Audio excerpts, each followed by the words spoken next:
মুহররম মাসের এই 10 তারিখের সওমটা, এবং তিনি বলেছেন যে আমি আশা করি এই সওম রাখার ফলে 1 বছরের গুনাহ আল্লাহ পাক মাফ করবে। এবং একজন সাহাবী এসে জিজ্ঞাসা করছিলেন যে কোন মাসের রোজা রমাজান মাসের পরে সর্বোত্তম। নবী সাল্লাল্লাহু আলাইহি ওয়াসাল্লাম বলছেন রমাজান মাসের পর সর্বোত্তম সওম হচ্ছে মুহররম মাসের সওম। 3-4টা বিষয় নবী সাল্লাল্লাহু আলাইহি ওয়াসাল্লাম কখনো ছাড়তেন না।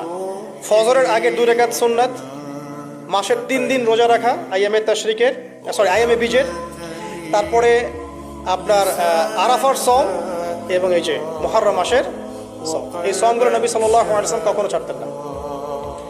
আরও এসেছে একটা বর্ণনা, আমি এটা পেয়েছি ফয়জুল কালামের মধ্যে, যে আশুরার সওম রাখার পাশাপাশি ওই দিন যদি আপনি পরিবার বর্গের উপর খরচ করেন, ইনশাআল্লাহ আপনাকে সারা বছর আল্লাহর পক্ষ থেকে রিজিকের প্রশস্ততা দেওয়া হবে ইনশাআল্লাহ। তো পরিবার বর্গের প্রতি আপনি খরচ করতে পারেন। নবী সাল্লাল্লাহু আলাইহি ওয়াসাল্লাম বলেছেন যে ইহুদিরা একদিন রাখে, 10 তারিখে সওম রাখে।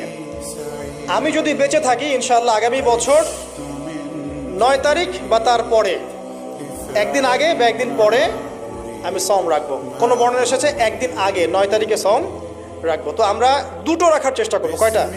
দুটো, হয় 9-10 অথবা 10-11 ইনশাআল্লাহ। আশা করা যে 1 বছরের গুনাহ আল্লাহ পাক মাফ করে দেবেন ইনশাআল্লাহু তাআলা।